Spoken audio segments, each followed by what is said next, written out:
Boris Johnson's turbulent tenure as Britain's Prime Minister came to an end yesterday after a historic revolt over the series of ethics scandals forced him to step down. It took the resignation of nearly 60 members of his government, almost half of the payroll, for Johnson to finally abandon his attempts to cling on to power. The Prime Minister insisted that he will continue as caretaker leader, while the Conservative Party launches the process of choosing a successor. Some senior figures in his party said that would even be unsustainable given the dwindling number of people willing to work for him. However, the race to replace Boris Johnson has begun as Prime Minister quit as Tory leader following the dramatic days that saw his authority collapse. Tom Tugendhat is the latest MP to throw his hat into the ring, joining the Attorney General, Susan Braverman, and Brexiteer Steve Baker, who have shown interest. A lot to talk about this morning. Tugendhat, isn't that the guy that said something very crazy about Nigeria? Yes, he's famous here, well, I use that term lightly, for his contribution to the NSAS debate in the House of Parliament. And he infamously quipped that General Gowon had left office in Nigeria with half of the central bank, which is a complete falsehood. It is a lie. And what strikes me is that he just did not even have the decency to apologize. Oh, yeah. I think who he was trying to refer to was Sani Abacha. He got the names mixed up. But decency does dictate that if you get the names mixed up, clarify your mistake. But he didn't do that. Yeah. So that's what sticks out in my mind about Tom Tugendhat. But I'm sure in England, that doesn't even amount to a footnote. Yeah. But I want to go back and start with Boris Johnson's speech, truculent as it was, and also comment on the fact that there were loud boos on the street. I was saying yesterday how he's tried to make a point that he had this huge mandate, which he did. The Conservatives, thanks to Boris Johnson, electoral catnip as he then was. Now he's electorally toxic. But for a moment, he was the golden boy. He gave the Conservative Party the kind of majority they hadn't seen since the days of the Iron Lady. Yeah. And it's so sad how that has soured so quickly. It's not surprising, but it is sad. But to contrast that enormous popularity he's always been able to boast of, even from his days as Mayor of London, we had the boos when he arrived at the Queen's Jubilee, the Platinum Jubilee. He was booed outside Westminster Abbey. Yesterday, during his speech, he was booed, which is extremely disrespectful and just speaks absolute volumes about how far he has fallen in public estimation, which is exactly why he had to go. But now he's gone with one foot out the door and the other still there. And it just reminds me, he's just so consistent. Whatever you want to say about him, he is consistent. Because I then recalled, and I'd actually forgotten, when he had to quit as Foreign Secretary, he refused to leave the grace and favor accommodation that he'd been given. Grace and favor residence are given to you at Her Majesty's pleasure if you occupy a certain office or if you've performed certain services to the public. He refused to leave. He had to be dragged out of there. The same way he's going to have to be dragged out of number 10. But I think he's probably somewhere in the back of his mind thinking that he might be like his great hero, Winston Churchill. He did get to have a Churchill moment, unfortunately. Humankind has not advanced beyond the position of waging war on one another, acting like savages. He did have a shining moment during the Ukraine war. He was fully supportive of Zelensky, and Zelensky appreciated that with heartfelt thanks on his departure. But like Churchill, he's probably thinking, that awful defenestration of Winston Churchill when he lost the elections in 1945. But he came back, he won again the elections in 1951. So I'm sure Boris Johnson, somewhere deep down, thinks he will be back fully as leader of the party and as Prime Minister. Right now, he's stepped down as leader, but not as Prime Minister. So I have a fear as regards that, and I'll enunciate my fear after we go to John Cookson as regards, that point you raised. Great to have you, John. For further details, we're now being joined by Arise Chief Correspondent John Cookson. John, it did finally happen. Boris Johnson is out, finally. What's your take and what's your reaction to Sir John Major saying that Boris shouldn't even stay longer in the House? He should just leave. He should just leave right about now. They shouldn't leave him to be Prime Minister any longer. Hey, good morning, guys. Well, I enjoyed your chat before. In the last minute or so. Look, Tom Tugendhat, let's address that. He's nowhere in the race. So forget Tom Tugendhat. Most people in the UK have never heard of him. He's launched his campaign today, but he's toast. Don't worry about that. The other point, there were demonstrations in Downing Street yesterday were from the pro-Europeans, and of course Boris Johnson is an arch Brexiteer, so of course they were booing. But at the other end of Downing Street, people were genuinely in tears at his departure. So this is the controversy about Boris Johnson, if you like. He's sort of, as we say in this country, Marmite. You either love him or you hate him. I mean, we can look at his legacy a little bit later. Is he one of the great British prime ministers of the UK? I'm not so sure that he is. Is he up there with sort of Thatcher and Blair and Gladstone and Disraeli? I suspect not, but I think historians will be the judge of that in the future. So John Major, yes, no great friend, of course, of Boris Johnson, and he says that Boris should go now, and there is precedent, in fact, for prime ministers to stay on for a couple of months to keep the administration going on. David Cameron, for example, Theresa May stayed on for a couple of months, so there was no big fuss about that. On that point, it's circulated in the media and political circles that Boris Johnson will be around until October. I suspect that the Conservative Party will choose a new leader and therefore a prime minister in a much tighter time frame than that. Theresa May was selected within 40 days, and just remember that we're in the summer period now. Parliament's going to be in recess very soon until September, so there is some pressure on the Conservatives to find a new leader and a new prime minister. Everything's very much up in the air at the moment. The mood of the country at the moment is very much the morning after the night before there was this massive party, and you're waking up and you think, my God, we've got rid of the Prime Minister. People are stumbling around thinking, oh, what really happened? But he is out, but he's not out. He's quit as a Conservative Party leader, but as I say, doesn't stand down until later this year as Prime Minister.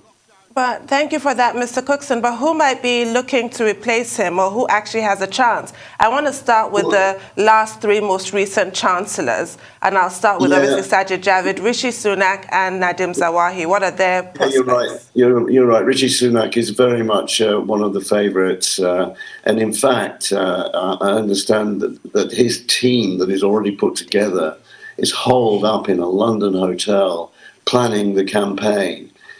But the problem with Rishi Sunak, who was quit as Chancellor earlier this week, is that there was an expose, if you like, of his wife's exotic tax arrangements. She's a billionairess, and it was revealed that she has what's called non-dom status from a tax point of view, and there was some issues about whether she should be paying tax in the UK or elsewhere. So to that extent, Rishi Sunak is damaged goods, and for sure the Labour opposition party will be beetling their way through his past to damage the campaign. Who else have we got? We've got Dominic Raab. He's Deputy Prime Minister at the moment, lacks charisma, and I don't think he's got much of a chance. Penny Mordaunt, glamorous former Defence Secretary, very forthright, very feisty, and female, obviously. She has another exotic background. She was a former magician's assistant in an earlier life, so whether she can use her magic to become a Prime Minister, we'll have to wait and see. Sajid Javid, you mentioned, nice man, but does he have the guile and the wit to become Prime Minister? I'm not so sure. Nadim Zahawi, the current Chancellor, I kind of know him. I travelled to Iraq quite a bit, and he is Iraqi, and we met a couple of times in Iraq informally. And he's a super guy. Very genuine, but extremely ambitious. So he's definitely a contender. So the runners and riders really haven't come out in full at the moment, but for sure in the next few days and weeks they surely will. All right, John, let's also expand the list. I know they might not have gotten into the race, but I want to bring in the name of some stalwarts, the likes of them, Andrea Leadsom, that was in the race neck and neck with Theresa May the last time. The likes of Rees Mogg, that's another big name, a big Brexiteer there. What are the other names we can probably bring into the list? Because it's a powerhouse. Letson and Rees-Mogg, look, they're old and white and they don't quite fit the profile of the modern age. And Letson really lacks public acknowledgement. Again, like Tom Tugendhat, not that many people in the UK will have heard of Angela Letson. So, I think we can rule her out. My money personally is on Richie Sunak. And as a former chancellor, of course, he's across the economy. And my goodness, do we need some help with the economy at the moment? The cost of living crisis, the fuel crisis that's facing Britain at the moment is dire. So he would be a perfect man for the job. Now, whether the rest of the Conservative Party members believe that, we'll have to wait and see. It won't be MPs who will choose the new leader, it will be the party itself. So we've got around 150,000 voters choosing. So Ben Wallace is another name that we can mention, Defence Secretary. He's popular within the party. But again, the field is wide open, and the other point is that once they put their heads above the parapet, there will be intense scrutiny of these people. We live in the age where everyone's got one of these, a mobile phone, and photographs are taken in all sorts of circumstances. We live in the world of the Twitter sphere. We have a broadly left-wing broadcasting media in this country, and for sure, whoever puts their name forward will be under intense scrutiny. Right, you have more women like Liz Truss, Priti Patel, Suella Braverman, who are interested in the role. But what might the Conservatives be looking for? You had a political rock star in the person of Boris Johnson, but he lacked a lot of the real character that it took to actually occupy that office with some kind of dignity. Will the Conservatives sort of pivot to a more conservative figure, somebody calmer, more stoic, more reliable, who has more of a capacity to get the job done beyond just the capacity to win elections? Yeah. You're absolutely right. I think after the turbulent Boris Johnson years, the party itself is looking for stability, a safe pair of hands. Now, that doesn't mean sometimes a dynamic personality. And one remembers after Margaret Thatcher, Sir John Major came through as Prime Minister, and he was not known generally by the British public, and yet suddenly he was selected as Prime Minister as a safe pair of hands following Thatcher's controversial years. So you're absolutely right. I think, and there's this famous phrase, it's the economy, stupid. Someone who has or can show that they have a grip on getting the economy right, bringing down the cost of living, regulating food prices, and also becoming a figure on the world stage. So you look round the names, some of the names that we've mentioned already, and again I come back to Richie Sunak, who is a superb performer. He connects on television at least, but not necessarily with ordinary people. We have Mr. Zahawi, who again, as I say, is a very genuine character. He would connect with the people. Are we in line for a third British female Prime Minister? Looking down the list, I don't see a strong woman contender apart from Penny Mordaunt. All right, thank you so much for your time, John Cooks. I really appreciate you for your insight. Thank you so much, John. And still speaking on this issue before we move to the next story, my fear is this about Boris. Boris is not just of the Conservative Party. Boris championed the Brexit movement. Boris now has a cohort of right-wingers with him, a very stoical crowd.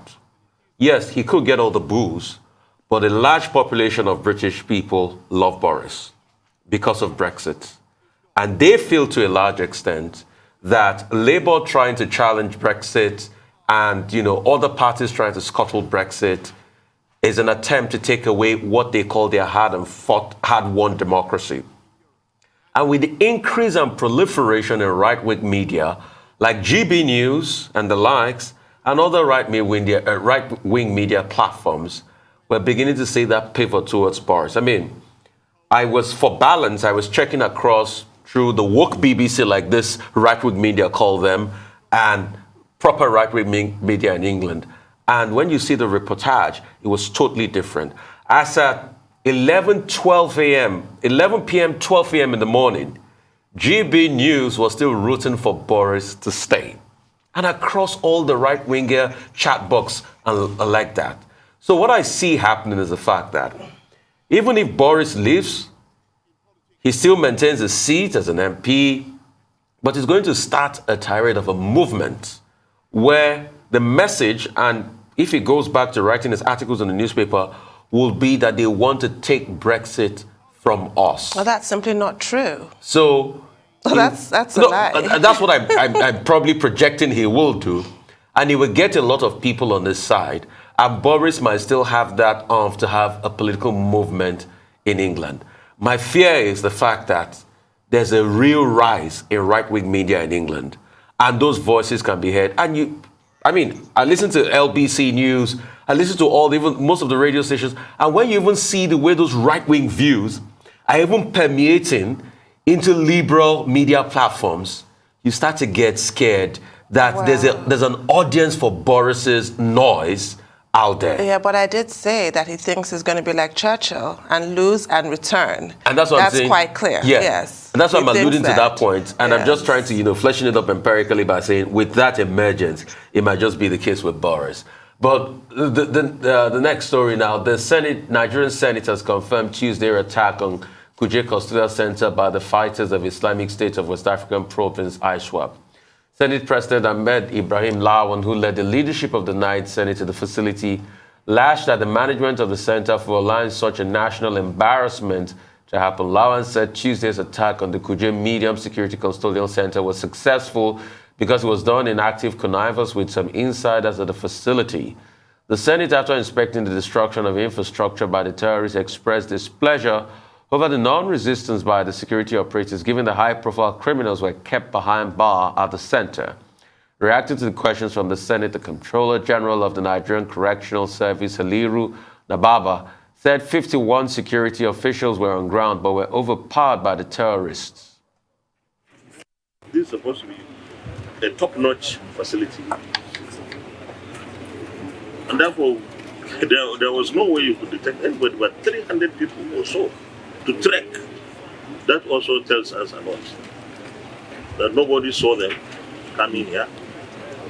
There was no previous information or intelligence for you here to know that something like that will happen, or that the response was not timely, or maybe they were overwhelmed. So there are a lot of things, really. How is it possible that we could have this attack in the Federal Capital Territory, and they were able to gain access and leave without any heavy or serious resistance? I believe that the security agencies should put their heads together. Our various committees on security, intelligence, and even interior will be engaging very seriously.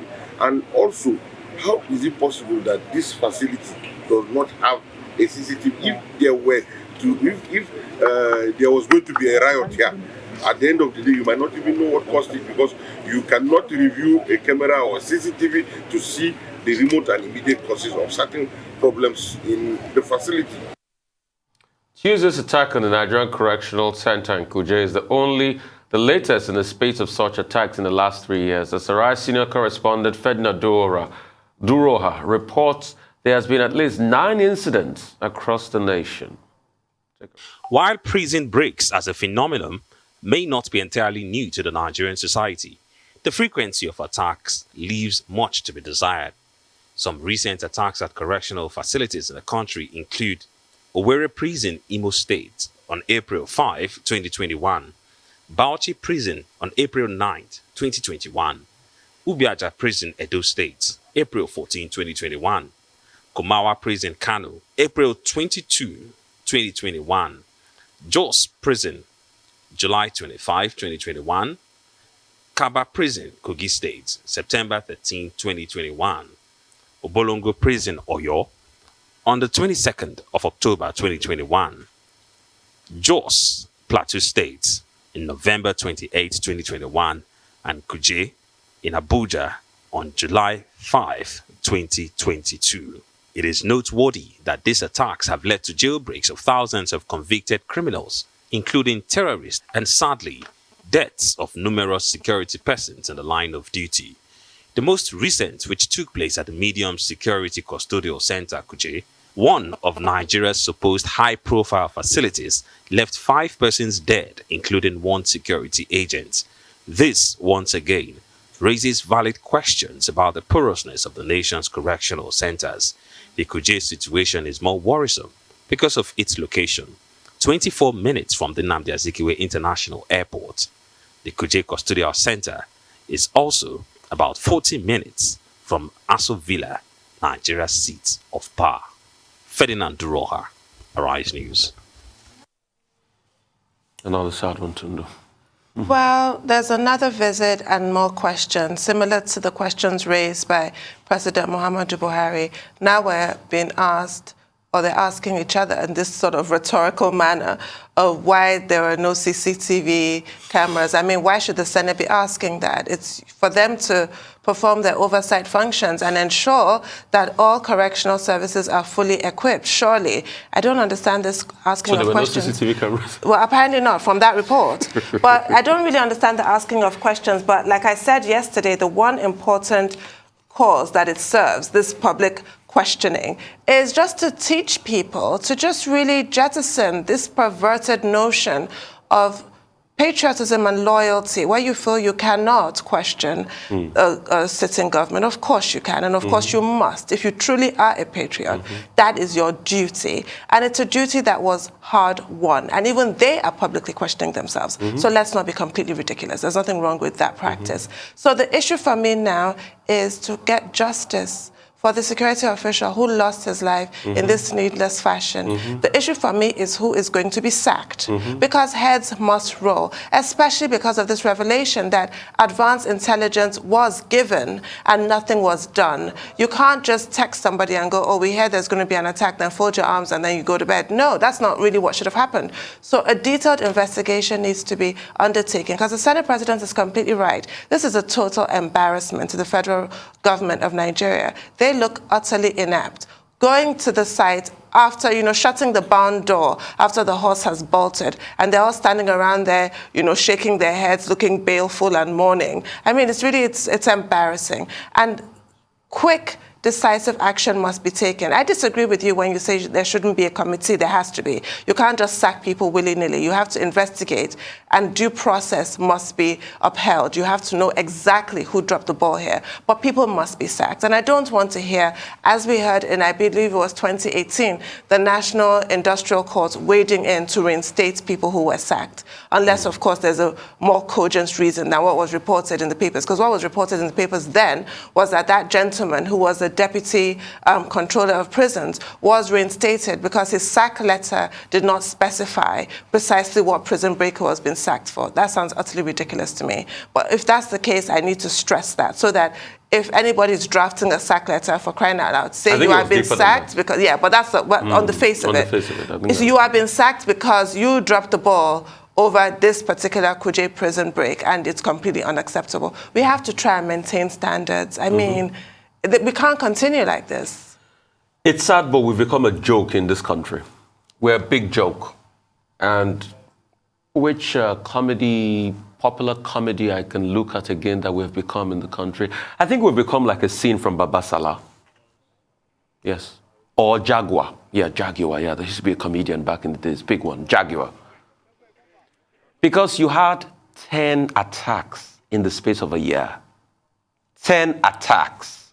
When I saw the chronology of those attacks, I was baffled. 10 attacks. And the shocking thing is we didn't learn anything from any of those attacks. Nothing. And it kept on happening over and over again. And it's even more baffling for me now that, these are the attacks on the screen. 10, look at them. From Imo, Weri, Bauchi, Biaja, Jos, 9 attacks. Yeah, 9 attacks. So it's even more baffling that nothing was learned from all of this. I remember when Jos was attacked, there were calls to install CCTV cameras in Jos prison.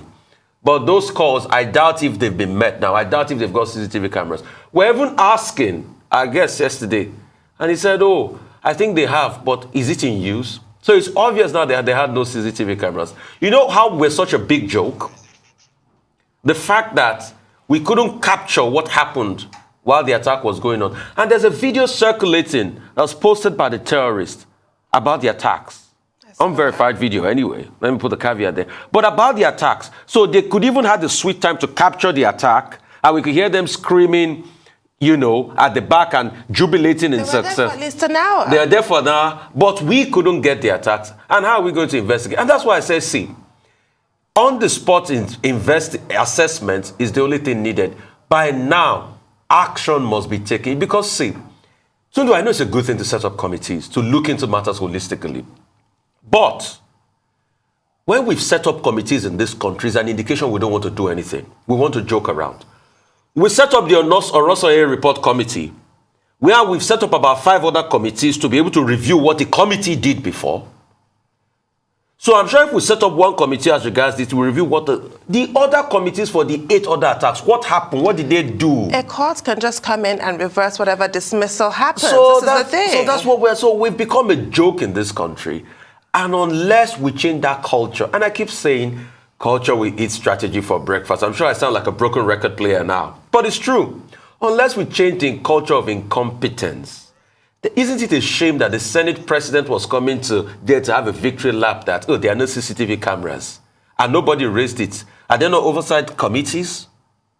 So it is easy enough for everybody to pass the blame as if we don't know what is happening. In fact, a school creche has CCTV cameras.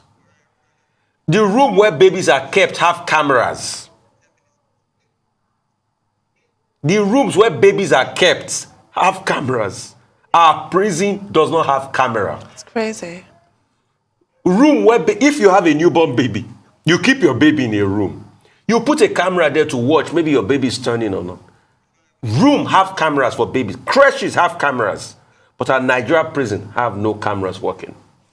God will save this country. This country will be better, but we'll keep talking.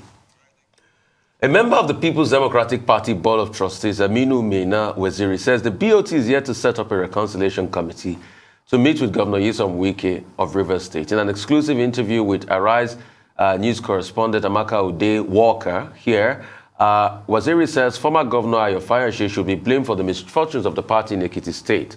Waziri started by confirming that he met with the governor in Turkey. It's true, I was in Turkey.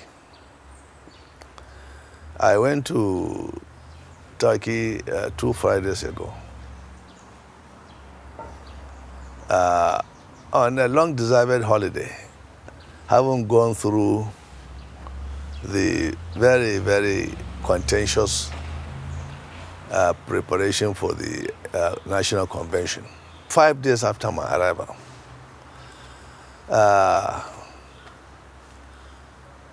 we accidentally ran into one another with Governor Wike, Governor Ekpazu, and their entourage in the same hotel I was staying. At the lift, I was coming down, he was going up. And it was a pleasant surprise. We exchanged banters and pleasantries with the two excellencies. And I jokingly told Governor Wike that God catch you. You have been avoiding me, God had brought us together. So let us use this opportunity to converse.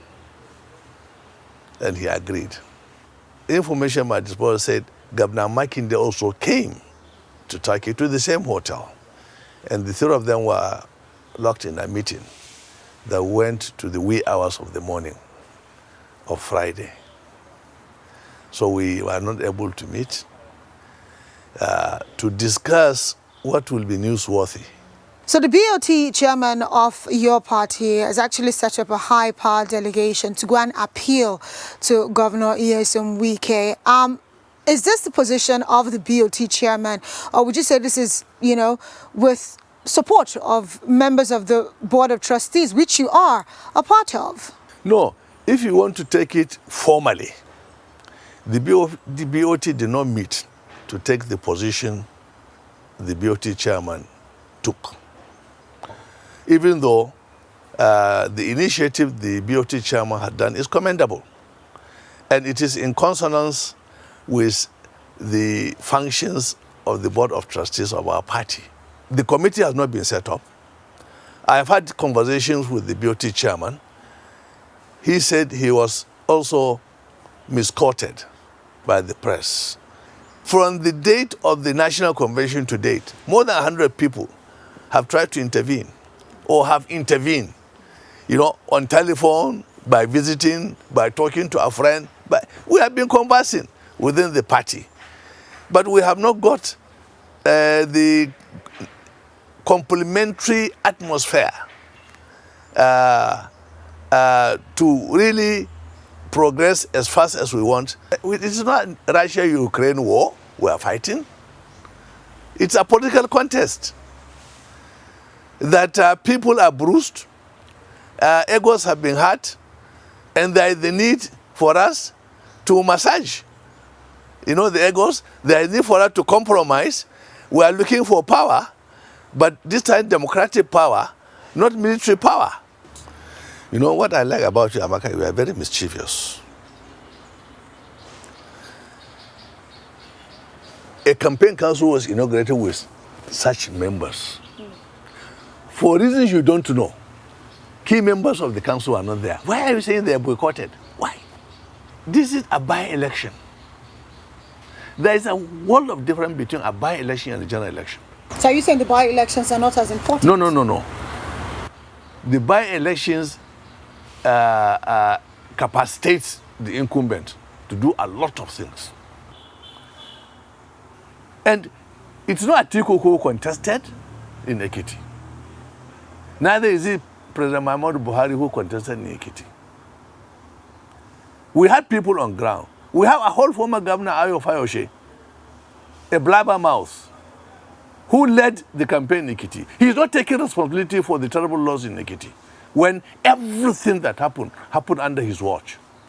The first culprit for the failure of the PDP in Ekiti is Ayo Fayoshe, who worked for the APC, who wasted no time in congratulating the APC candidate, who we know, we have an authority, is already in cohort with Bola Tinubu to work for the APC. But immediately after the election, what happens? He is giving demands to the PDP. The PDP should demand an explanation from him. What would you say would be the best way out of this impasse in the PDP, especially looking at this growing demands for the chairman of the party, Ioche Ayu, to step aside? Well, first, there is no impasse. We have a national chairman, just like we have got a presidential candidate. We have a national chairman we elected for a 4-year tenure. 4. And before he was elected, the party went through processes to elect him. First, a zoning committee. And the zoning committee swapped the positions in the party. What does that mean? All positions allocated to the southern region of Nigeria were swapped to the position in the north and vice versa. I was a member of the zoning committee. And the PDP made it clear, the committee made it clear that all the party offices are being debated at that point in time. No elective office was being zoned. What I concede is that there is that understanding. Should the president of the country of PDP extraction come from one region, the party chairman should come from another region. Have we got a president of PDP extraction? Nobody in the document spoke about presidential candidates. Nobody. Now for us to go through the whole gamut of party leadership in the PDP, we are calling for another convention when we have five months to election. Is that what any right-thinking man in the party will say we need? With all respect to Governor Wike, why should he be always in the vanguard of changing national chairman? I am a dedicated, committed party man like him. I've been in this party since 1998. I took the flag of the party from Abuja here to Yobe to go and install it. Governor Odili took the flag of the party from the old parade ground to Port Harcourt to go and establish the party. Ayu is one of the 9 people that started the process that led to the formation of the PDP. 9, group of 9, group of 18, and G34. He was elected on his own merit. Of course, with the support of Governor Wike and my support. And many other men of goodwill, with the support of Governor Otom. He did not come here to play the script of an individual. He came to play the script of restoring the glory of the party by giving good leadership, having lost 3 successive national chairmen through crisis. Ami Amuazu was removed before his tenure ended. Governor Wike and Fayoshe brought in Sharif against our own wish and imposed him. Sharif almost killed our party. It was a heck of a battle to remove him. Governor Wike again led the vanguard to install Secondus against some people wish. Again, it was a crisis to remove Secondus. Now, the party decided to come together based on that history to unanimously elect a national chairman without contest. And 4 months, 5 months after that, just because the convention did not go the way people expected to go, we are now saying that we must hang Yocha Ayu. No one man will remove the party chairman in our party again. If there are certain infractions the national chairman has done, the process of removing him is known. But the outcome of a convention is not an infraction. And politics is so dynamic, it is so flexible, that it allows you to get something out of what you desire. If you don't get it, you will not get 100%. Winning the election in 2023, I assure you, is uppermost in the minds of the PDP. The PDP will bend backwards. It must bend backwards. A lot to talk about, Tunde. It just shows that there's big division in the PDP. Hear what he's saying. Hear what he's saying. It's ironic that he started off by saying that there's no division, and then subsequent comments pointed to division. It's just shocking. And I'm sure, make up your mind what you will from that report there. A lot more will come out of that. You know, we're going to check all of that and we'll look at the story and just curate it properly for you as we go on right here at the Rise News channel. That's all on News Ally. We'll take a short break. When we return, we'll have Rotus, we have Michael, we'll have Adesua to give us updates on Africa, global business, COVID-19, and sporting activities across the globe. Stay with us. Welcome back to the morning show here on Arise News. Our dependable Rota Sidiri is here to give us an African business update. Good morning, Rota. Good morning, Tundu. Good morning, Rufai. Good morning to all our viewers. Yeah, we begin with the Natural Oil and Gas Suppliers Association of Nigeria, NOGASA. They are seeking a 5-month window within which to import diesel. They're asking for licenses in order to do that. Their thinking is that if they are given these importation licenses, then there will be more avenues to bring diesel into the country. That will increase supply, and that, in their view, will cool down prices. As we know, The situation in Ukraine has driven up oil prices. That has led to diesel, which is unregulated, to go from 250 naira per liter to over 800 naira right now. You've also got structural issues in Nigeria where we are importing these products. We don't have working refineries and so on and so forth. They also want an official FX rate for diesel. They're also asking for that, saying that they have to, if they have to bring in the product, they have to source from the black markets, which would be, really high. Black market rates is what, 600 and something. Official rates about 420.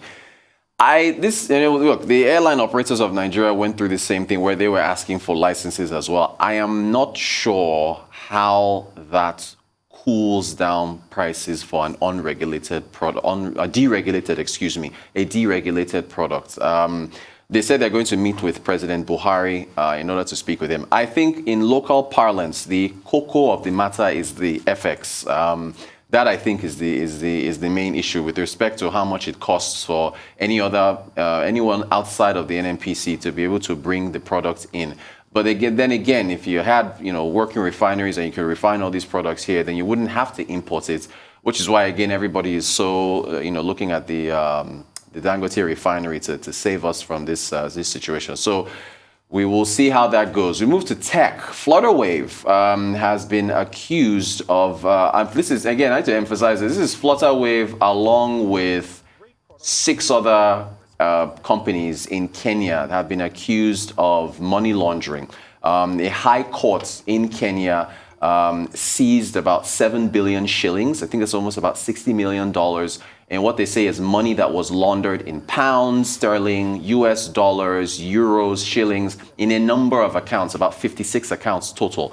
And some of those accounts belong to Flutterwave. But because Flutterwave is the most popular, biggest company, it's the one that got the attention. Let's take a look at the list. If we look at the companies that the High Courts seized these funds from. So Flutterwave Technology Limited, another company called Box Trip Travel and Tours, Bag Trip Travel Limited, Elivalat Fintech Limited, Aguru Technology Limited, Hupesi Solutions, Cruise Ride Ultimate, and then an individual called Simon Ngige. I don't know who that is, but he was named along with these other companies. So that's the situation that we're seeing now. So they've denied it. Let's take a look at some excerpts from a press release that they put out. So first off, they said that, look, these allegations are false. They say claims of financial improprieties involving the company in Kenya are entirely false, and we have the records to verify this. Let's take a look at the second part of what they said. They also said, look, we process a lot of transactions, or rather, no, we are a financial technology company that maintains the highest regulatory standards in our operations. Our anti-money laundering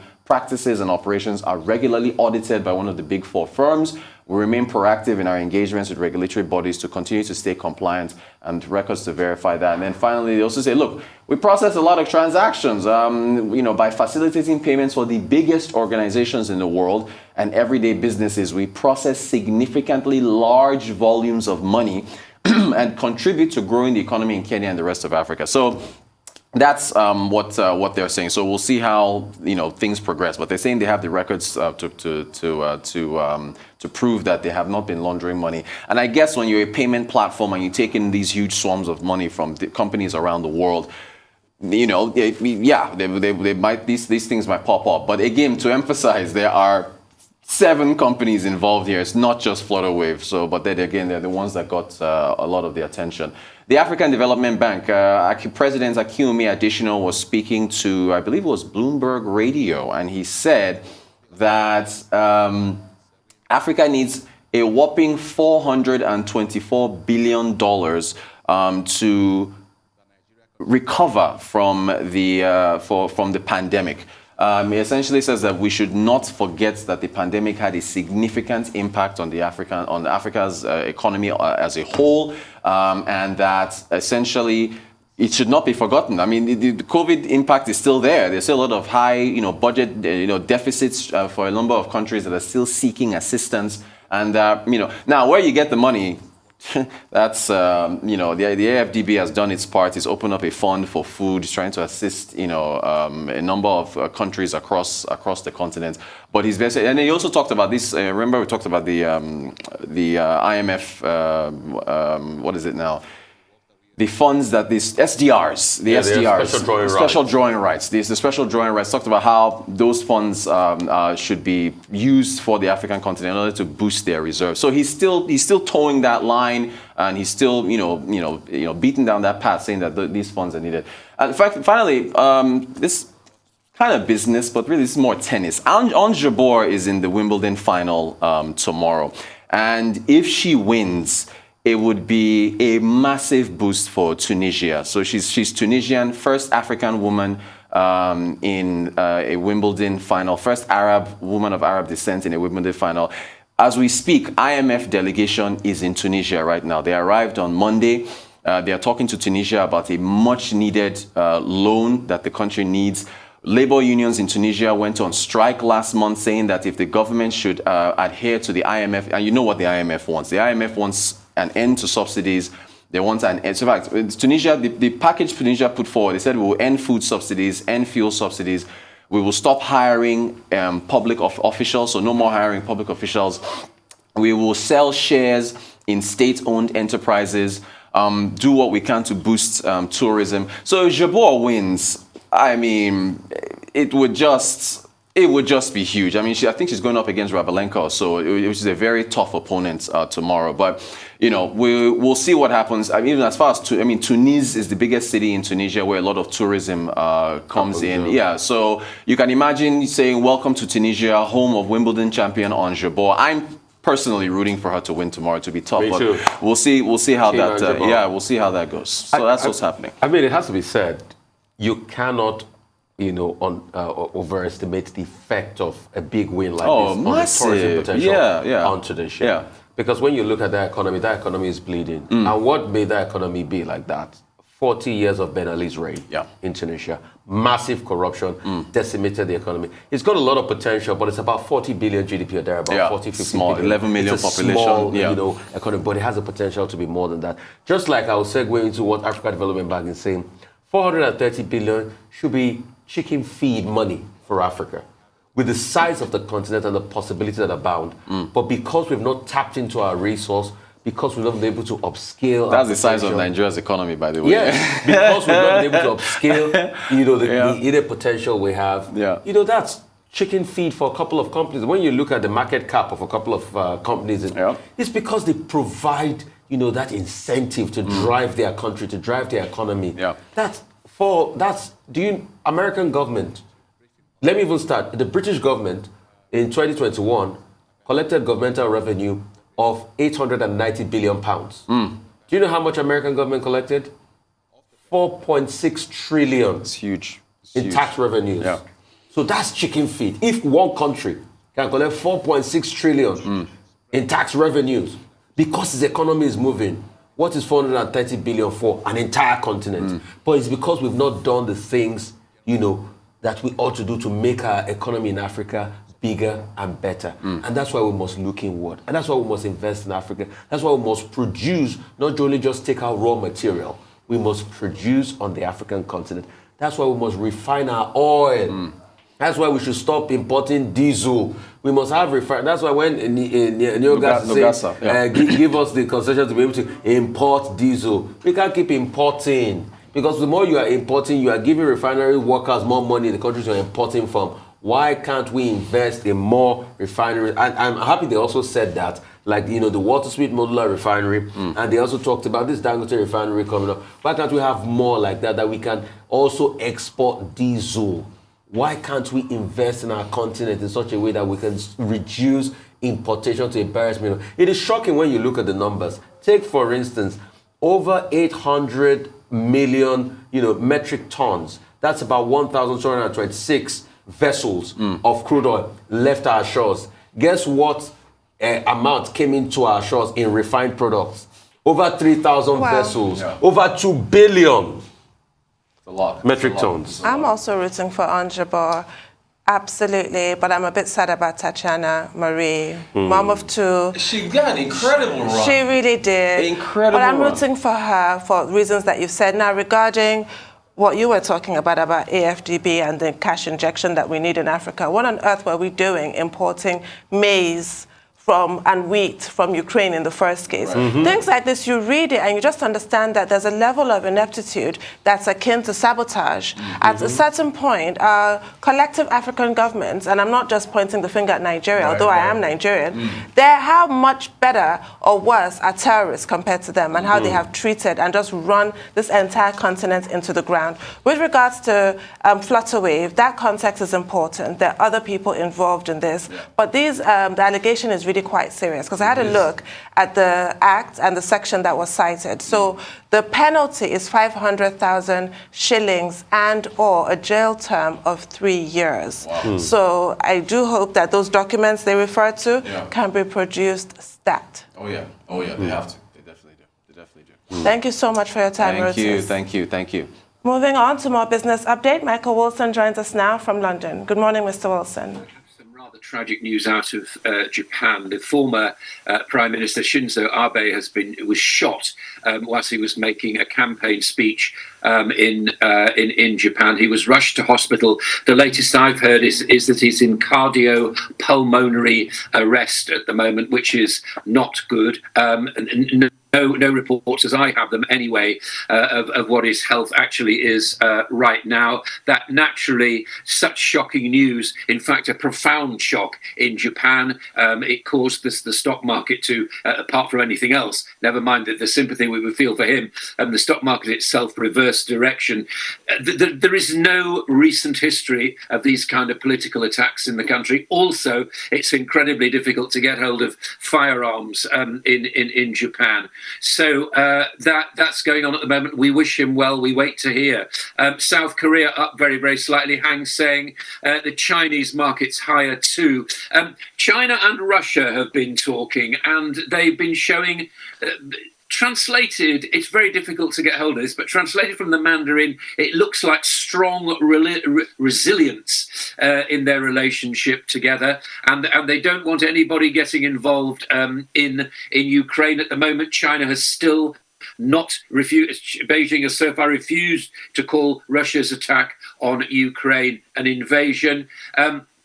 The Russia-Chinese, according to both of them, Russia-China relations should not be subject to external interference. However, I suppose the big question is, does China really want to sour relations with the United States? That's really where this geopolitical movement is going right now. As far as stock futures in the United States are concerned, they've edged slightly lower. That's ahead of the key jobs report, which we're going to get at both our lunch times today. The Dow was up yesterday quite a bit, but fell back. Futures not up that much. I think everybody's in a state of suspended animation about this. Shares of Levi Strauss gained more than 3% after the bell. Reported quarterly earnings exceeded expectations.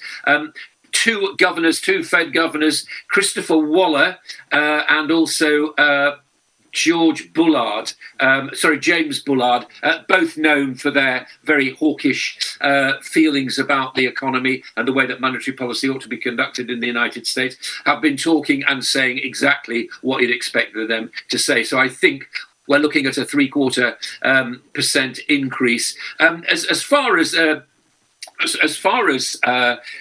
corporates are concerned, the ex-Theranos executive Sunny Balwani has been convicted of fraud in the United States. He was Silicon Valley. If you remember, he apparently deceiving investors, part of a plot with his ex-girlfriend Elizabeth Holmes. Both of those will be sentenced by a judge in the autumn. Twitter has been slipping overnight, and certainly was yesterday, on reports that the deal with Elon Musk is in jeopardy at the moment. It's entered into uncertain territory. We knew this. He sent a message to employees at Twitter saying nobody's got to worry unless they're not exceptional. He's looking for exceptional employees. I don't know if that means. I have no idea. But he was also demanding information from Twitter on the amount of spam accounts on the platform, and not receiving what he actually wants from them. So the the story is this morning that deal is in a bit of jeopardy right now. Let's turn our attention to the EU. Monday is absolutely crucial here because it's when the Nord Stream 1 pipeline, which brings gas to Germany, has actually stopped for what the Russians are describing as usual maintenance. They always give it maintenance in the summer. The question is, will it be switched on again? So they're dimming street lights there. They're taking shorter showers and they're shutting swimming pools, apart from anything else, in what they actually hope will prepare them for what they suspect and they fear hugely what may be a very cold winter without that Russian gas. As far as the UK is concerned, the political turmoil, which we went through all in detail yesterday, it's a long succession of wait and see, a long goodbye. And paralysis really is around at the moment. Who's going to be the next PM? Will the new Chancellor be the Chancellor that was appointed about 48 hours ago? Or will it be somebody else? What will the big problems be? The Office for Budget Responsibility has already said, I mean, this is looking really far ahead right now. But in terms of electric vehicles and also people like us getting older, the economy is going to have to bear a great deal of tax pain. Electric vehicles, obviously, because the government's not getting fuel duty. How will they adjust that and so on? And the big question really is, where will business invest? And also, who's going to repair the relations with the EU? Now, even the Labour Party has said that we are not going to return to the EU after Brexit, but it's a question of repairing some of those relationships which apparently Johnson damaged. UK business groups, including the CBI and the Institute of Directors, have been calling for some sort of stability. They'd like news on the economy. They'd like news on business. They'd like news on tax cuts, corporation tax cuts, fuel duty cuts and so on. Are those actually going to happen? And staying with that, the Shell profits are expected to be boosted by record fuel prices, gross profit margins to treble, they suspect, and that will really bring a lot of anger about due to the cost of living crisis and also increased calls for windfall taxes, just seen as profiteering as far as Shell is concerned. As far as the oil price itself is concerned, it rallied relatively sharply overnight. Again, it's far too volatile to judge right now. I've got Brent crude at 104 and WTI at 102, and that is the global view. Thank you, Mr. Wilson. No surprises there with regards to Theranos and Sonny getting convicted. After Elizabeth Holmes' conviction, it was likely. So really no tears for him and no surprises there. But I want to talk to you about the race to be Britain's next Prime Minister, now that Boris Johnson has stepped down as leader of the Tory party, but not yet as Prime Minister. And Rishi Sunak obviously been one of the favourites for various reasons, even though he's lost a bit of his luster recently. But, you know, your story about Germany, the pressing economic concerns in the UK, does Rishi Sunak have what it takes? Since he's really been criticised, even apart from being fined over Partygate, apart from his fantastically wealthy wife, he personally has been criticised for raising taxes like a Gordon Brown. Is that going to appeal to Conservative Party faithfuls?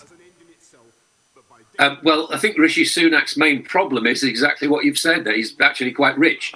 And that does not go down well if you're telling people to buckle up and tighten their belts for a cost of living crisis, which it will inevitably happen one way or the other. I think that stands against him. The other person that, I mean, we shouldn't forget is Ben Wallace, who's been, I think, a fairly solid defence minister. I've got no idea what he thinks about the economy. I have to say that would be the one thing that I would judge the incumbents on. There are about 12 of them at the moment. A couple of people have fallen out of the race. I mean, it changes by the minute, to be honest. But I think that really it's about the Prime Minister. It's about the relationship between number 10 and number 11 Downing Street, i.e. between the Chancellor, the Finance Minister and the Prime Minister, and what that relationship is going to be. So we need certainly an expert Chancellor that's going to guide us through this at the moment. Zahawi is a businessman. He knows what happens. He's at first generation into the country, came here with nothing and all the rest of it. He makes a good story.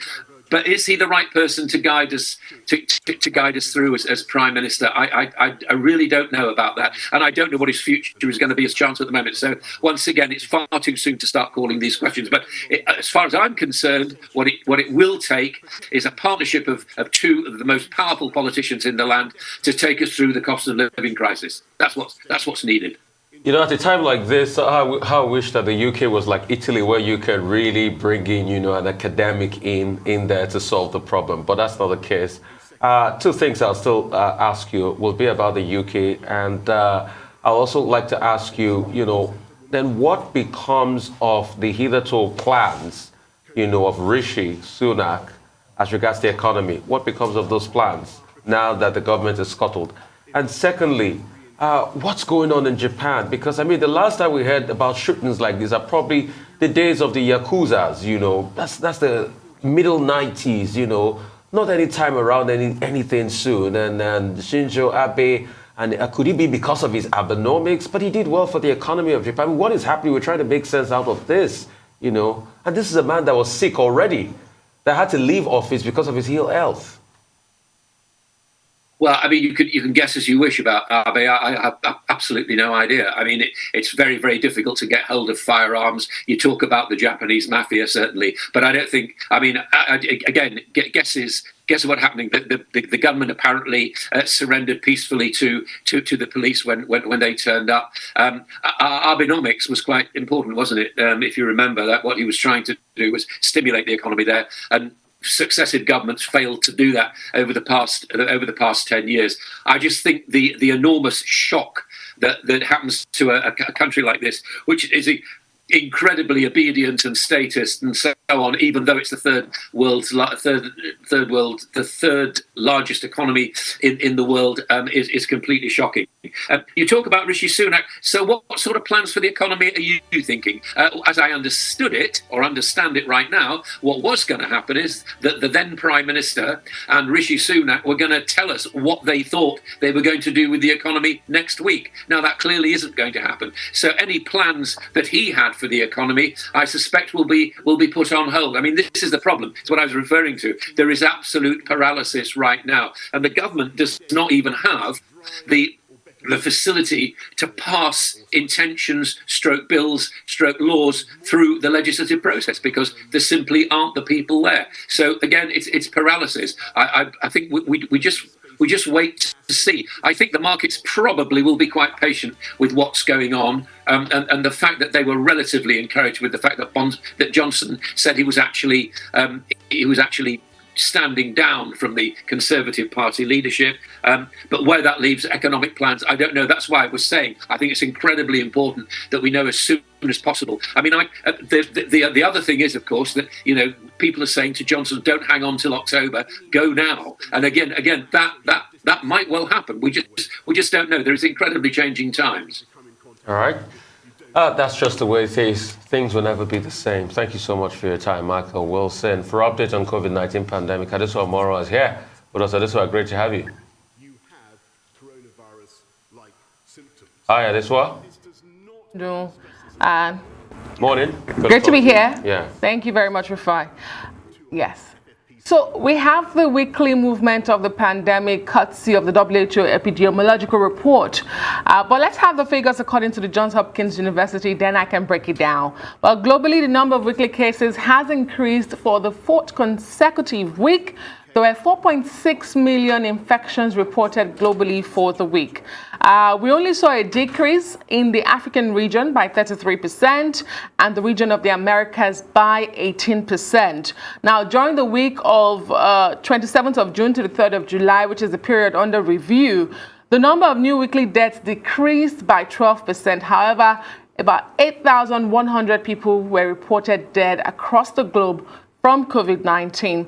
And the number of new weekly deaths decreased in the Eastern Mediterranean region by 34% and Southeast Asia by 16%. Other regions saw a bit of an increase in the casualty figures. Well, let's come to Nigeria, where the total vaccination against coronavirus in the country shows that by the 36 states, and of course the Federal Capital Territory, shows that some 21.6% of the targeted eligible population have now been fully vaccinated. Anyway, if we have the spreadsheet, yes, you have it on your screen. It shows those, the states, the first, second doses, as well as the booster shots. The NPHCDA says about 4 million doses of COVID-19 vaccines have now been administered to frontline workers. And health workers account for 31% of that 4 million doses. You recall that Nigeria started with its frontline workers to include journalists such as us, the health officials, petrol attendants, the fire servicemen, the security agencies, and all of that. So it's now saying about 4 million doses have been administered to those category of people, but the health workers account for 31% of those numbers. Staying in Nigeria, Global Fund, which is a partnership designed to accelerate the end of AIDS, tuberculosis, and malaria, as well as pandemics, in its audit in November last year, has revealed that some $19.6 million worth of COVID-19 procurement grants awarded to Nigeria was misappropriated through shady contract awards. This is something we have seen from different parts of the world during this pandemic. However, this 22-page audit report published on the website of the Global Fund found out that 6 of the 9 procurement contracts issued to contractors failed to meet the eligibility requirements. A total of $294 million was disbursed in 2020 and 2021 to Nigeria to mitigate the impact of the pandemic. In particular, the report faulted the procurement evaluation process by the Lagos State Ministry of Health and the National Agency for the Control of AIDS, NACA. NACA is one of the principal partners of Global Fund in Nigeria. But I must add that the audit reveals that grants are mostly performing well across the 3 diseases with a positive trend in key impact indicators. These 3 diseases that Global Fund has been working on in Nigeria are, again, tuberculosis, malaria, and AIDS. However, when it came to the pandemic, we saw a lot of shady contracts, contractors not meeting the requirements to even be given this contract awards in the first place. We're yet to get a response from the Lagos State Ministry of Health or the other agency mentioned here, NACA, which is the National AIDS Control Agency for Nigeria. And away from Nigeria, yes, Boris Johnson may have resigned, and families of those who lost loved ones to COVID-19 are welcoming his exit, but they worry that his handling of the pandemic may be overlooked. They are insisting that he must face justice at the public inquiry into the pandemic. Now, the COVID-19 Bereaved Families for Justice group, which represents more than 4,000 affected families in the UK, said Boris Johnson will always be the man that wanted to let the bodies pile high. A public inquiry into the pandemic has just been opened last week. It's been delayed for a long time, again, by Prime Minister Boris Johnson. And finally, nearly 300,000 children under the age of 5 received COVID-19 shots in 2 weeks since they became available. You recall that regulators in the US authorized them on June 18. However, the first vaccination didn't begin until several days after because the doses had to be shipped to doctors' offices and pharmacies. Well, slower pace for this age group than we saw in the older age group. And the White House has responded. President Joe Biden says this is expected, and we are expecting that 18 million kids are actually eligible for this category to get vaccinated. They say they expected that this slow pace will happen, and it's nothing to worry about. 300,000 in 2 weeks. They can do more. They say they will do it. We'll keep our fingers crossed. Back to you guys. Thank you, Adeswa. With regards to the UK and those really infuriated families who do want to hold the Prime Minister account, unfortunately now it appears that this political turmoil might just rob them of their chance because he is going to have stepped down as Prime Minister. He did pledge initially to conduct this in-depth inquiry earlier this year, which he postponed deliberately, of course, because he does not want to take that responsibility for that awful quote. You just reminded me, let the bodies pile high. Who says that? And he did. You recall Matt Hancock as well was fired over breaching social distancing rules, having a little tryst in the workplace. But he was also blamed for unnecessary deaths, sending people back into nursing homes without having them tested for COVID-19. I mean, just really egregious lapses, and people lost their lives, and families will never be the same as a result. So it's very important, as we talk about Boris Johnson's legacy, what he got right, to just balance it. That was a complete disaster. But he did really well with the vaccine rollout. It must be said for Boris Johnson, because that's literally the only thing I think that everybody across the board can agree on. With regards to coming out of lockdown as well, that was done in a really organized fashion. But really, the performance at the beginning of the COVID-19 pandemic was atrocious. You just talked about Nigeria and this finding that $19.6 million of COVID contracts were corrupt. Like you said, it happened all over the world, including the UK, where they had 20% of their COVID contracts tainted with corruption. The similar kinds of practices, companies that had no business being given these contracts, you know, supplying entirely the wrong things. Exactly. It's just a complete mess, and people died. It's not even, it's not a joke. This kind of greed, this kind of grasping avarice cost people their lives. So really, people should be brought to account. Oh, yeah, and we all remember in the UK how Boris Johnson gave his big party donors most of the COVID contracts.